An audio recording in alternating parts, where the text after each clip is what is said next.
Hello everyone, welcome to Ashok banking and law. एक नई recruitment आपको और देखने को मिल रही है कर्नाटका बैंक में। लॉ ऑफिसर स्केल 1 की है, 2023-24 की ये वैकेंसी है। क्या डिटेल है वो आगे मैं इस वीडियो में बात कर रहा हूँ। इस वैकेंसी में एक लूप हॉल है जो मैं आगे आपसे डिस्कस कर रहा हूँ। तो जो भी एलिजिबल कैंडिडेट हैं वो इस फॉर्म को जरूर भरिएगा, ठीक है। एक बैंक की जॉब है, अच्छी जॉब है, करीब 63-64 हज़ार के करीब आपकी सैलरी होगी।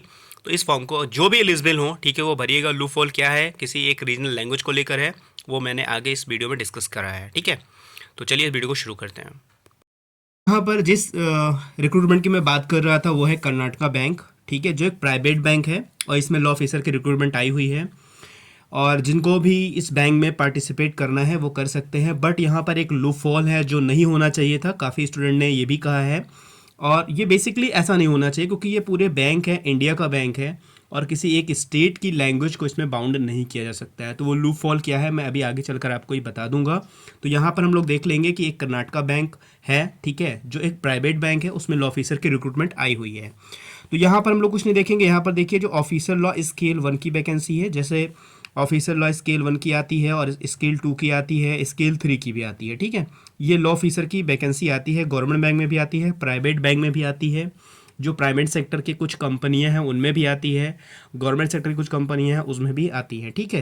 तो इसी के बारे में डिटेल देखेंगे और क्या क्या इसमें आपके लिए रिक्वायरमेंट है और कौन लोग इस फॉर्म को भरने के लिए एलिजिबल हैं, ये सारी इस वीडियो में हम लोग बात करेंगे।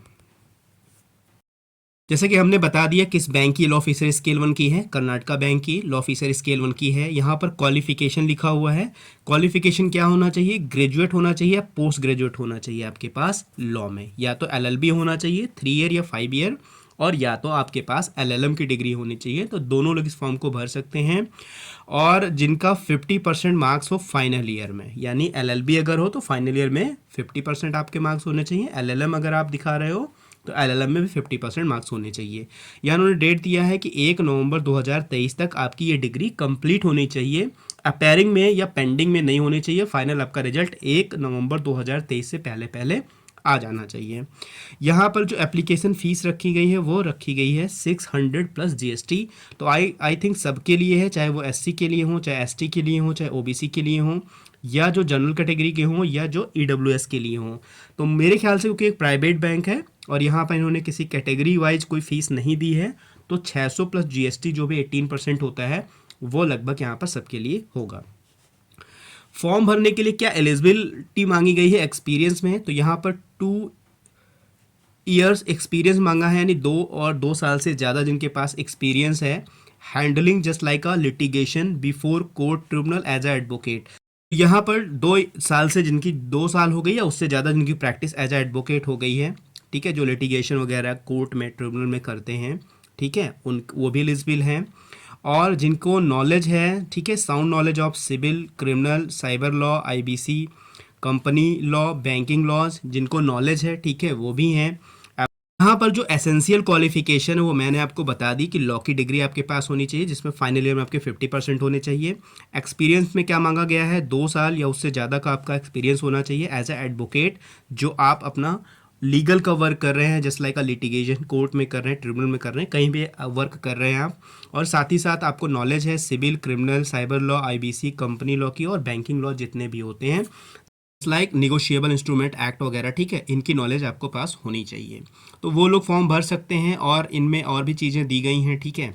यहाँ पर NI के साथ साथ, ठीक है, इन सब चीज़ों की आपके पास अगर नॉलेज है या प्रॉपर जैसे लीगल सिचुएशन ऑब्जर्व किया है आपने किसी रेगुलेटर्स में या बैंक में, ठीक है। यहाँ पर बेसिकली जो एडवोकेट हैं वो भी एलिजिबल हैं, या जो कोई भी लीगल वर्क करा है 2 साल उससे ज़्यादा, ठीक है, वो भी एलिजिबल है यहाँ पर। एक बात और है, जो इस बार जो इसमें सेलेक्ट होंगे ना स्केल 1 कैडर के लॉ ऑफिसर स्केल 1, उनको कितना दिया जाएगा, तो यहाँ पर बता दिया गया है 63,000 पर मंथ उनको अप्रॉक्स मिलेगा, ठीक है, इस कैडर के लोगों को। अच्छा, प्लेस ऑफ वर्क इनका क्या है, एनीवेयर इन इंडिया। एक चीज़ ये बात है कि ये पूरे इंडिया में आपको कहीं पे भी जो है पोस्टिंग दे सकते हैं, जॉब दे सकते हैं, जॉब लोकेशन दे सकते हैं आपको। बट जब आप फॉर्म फिल करोगे ना इनका, तो वहाँ पर इन्होंने कन्नड़ जो है, कन्नड़ लैंग्वेज जो है वो मैंडेटरी कर रखी है। अगर आपको कन्नड़ नहीं आती है तो इस फॉर्म को आप फिल नहीं कर सकते हो। यही एक लूप हॉल है इस फॉर्म में, जो मैं आपको बता रहा था स्टार्टिंग में कि ऐसा बिल्कुल नहीं होना चाहिए कि अगर जॉब लोकेशन आपके उसी स्टेट में होनी चाहिए जहाँ की रीजनल लैंग्वेज कन्नड़ है, ठीक है। ऐसा तो RRB में भी होता है। आरआरबी में आपको ऑल इंडिया कहीं भी सर्व कराया जाता है, जो हमारा ग्रामीण बैंक होता है, बट वहाँ पे लैंग्वेज की कोई बाउंडेशन नहीं है। बिकॉज अगर आपको इंग्लिश आती है तो आप सर्व कर सकते हो साउथ में जाकर। तो यहाँ पर ये लूप फॉल है, इनको चेंज भी करना चाहिए, क्योंकि इससे कोई बहुत ज़्यादा बेनिफिट इनका नहीं है। क्योंकि जो भी सारे डॉक्यूमेंट्स होते हैं, सब कुछ होता है, वो तो रीजनल लैंग्वेज में होता है और या तो फिर इंग्लिश में होता है, ठीक है। तो यहाँ पर ये चीज़ अगर नहीं, केवल अगर आप अपने स्टेट में दे रहे हो, ठीक है, जहाँ पर लैंग्वेज कन्नड़ है, तब तो ठीक है। बट अगर कहीं आप साउथ में दे रहे हो, नॉर्थ में दे रहे हो, ठीक है, जहाँ पे रीजनल लैंग्वेज कुछ और है और इंग्लिश बच्चों को आती है, जो हैंडल कर सकते हैं सारे जो भी हमारे लीगल वर्क हैं, लीगल लिटिगेशन वगैरह है, सब कुछ हैंडल कर सकते हैं ना, तो ये चीज़ें वैलिड नहीं हैं। तो इसके लिए चाहो तो आप लोग ट्वीट वगैरह या आप लोग एक आरटीआई वगैरह फाइल कर सकते हो और उनको बता सकते हो कि ऐसी चीज़ें नहीं होनी चाहिए। क्योंकि हम लोग ऑल्सो इंग्लिश जानते हैं, तो जहाँ पे हम लोगों को समझना होगा समझ लेंगे, और अगर कहीं पे भी इस लैंग्वेज की ज़रूरत पड़ती है तो वो भी हम सीखने के लिए सक्षम हैं। तो बट मैंडेटरी नहीं होना चाहिए, ये कंपलसरी होना चाहिए कि हम फॉर्म ही ना भर पाएँ, ठीक है।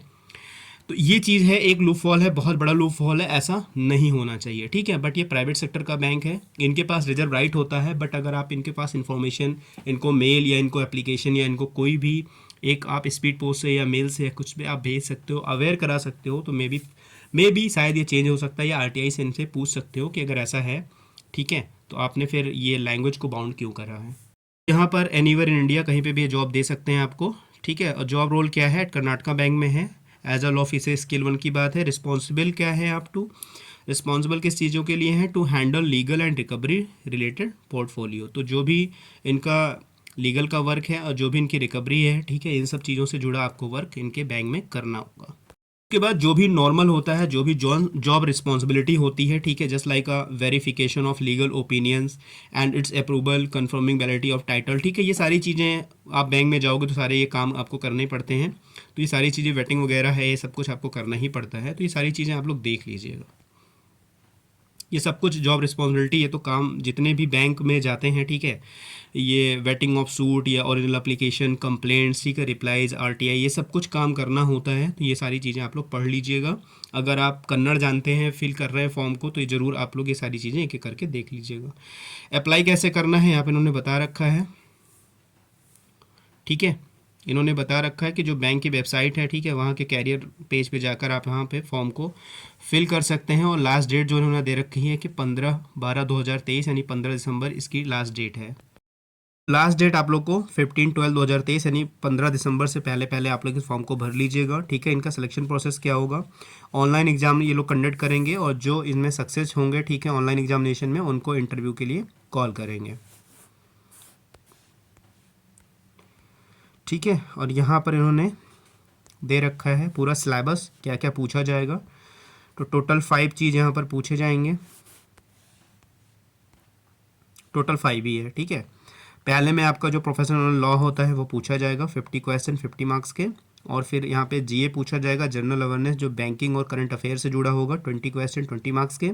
इंग्लिश लैंग्वेज आपसे पूछी जाएगी, 10 क्वेश्चन 10 मार्क्स के। और लॉजिकल रीजनिंग होगा, 10 क्वेश्चन 10 मार्क्स के।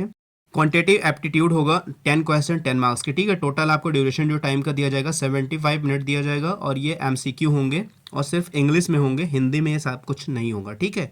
तो इन्होंने पूरा अपना सिलेबस दे रखा है, क्या क्या पूछेंगे। तो ये सिलेबस ठीक है, इन्होंने पहले से बता रखा है ये क्या क्या पूछेंगे, तो ये इनका एग्जामिनेशन प्रोसेस है। तो ये सिलेबस हो गया बाकी, और इन्होंने कुछ इसमें इधर इंपॉर्टेंट नहीं बताया, बाकी सारी चीज़ें आप लोग पढ़ सकते हैं, ठीक है।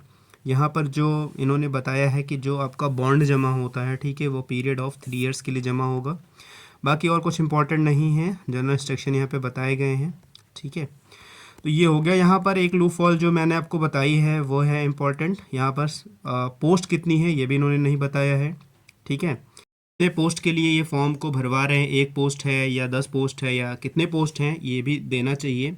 तो इनके नोटिफिकेशन में काफ़ी लूप फॉल है, ठीक है। अगर आप चाहो तो इनके लिए अवेयर करा सकते हो, या पोस्ट वगैरह के लिए जो है आप एक आरटीआई फाइल कर सकते हो कितनी पोस्ट है। और जो इन्होंने एक क्राइटेरिया लगा रखा है ना, जो फॉर्म फिल करोगे आप लोग, तो यहाँ पर जो place of work anywhere in India दे रखा है कि भारत में कहीं पे भी आपको जॉब दी जा सकती है। जो एक रीजनल लैंग्वेज है कन्नड़ ना, वो कंपलसरी है। जब आप फॉर्म भरोगे तो वहाँ पर अगर नो करते हो ना, तो फॉर्म आगे नहीं बढ़ेगा, तो यहाँ पर वो मैंडेटरी कर रखा है। तो इसके बारे में आप लोग आरटीआई वगैरह फाइल कर लीजिएगा। यहाँ पर जो मैक्सिमम एज है वो 30 ईयर्स है, 1 नवंबर 2023 तक आपकी जो एज होनी चाहिए वो 30 ईयर्स तक मैक्सिमम होनी चाहिए। तो ये पूरा नोटिफिकेशन हो गया। अगर आप इसके लिए एलिजिबल हैं, आपको कन्नड़ आती है, तो इस फॉर्म को ज़रूर भरिएगा, ठीक है। सैलरी वगैरह ठीक ठाक है, ठीक है। जॉब लोकेशन आपको कहाँ भी दे रहे हैं ये तो आपकी पोस्टिंग के बाद होगी। बट अगर जो एलिजिबल नहीं है, जो बच्चे इस फॉर्म को नहीं भर पा रहे हैं, वो ज़रूर इस चीज़ के लिए लिटिगेशन ज़रूर करिएगा, आरटीआई वगैरह की ज़रूर फाइल करिएगा, कुछ ना कुछ मेल वगैरह इनको सेंड करिएगा, ठीक है। तो चलिए मिलते हैं नेक्स्ट वीडियो में। God bless you to all, thank you for watching.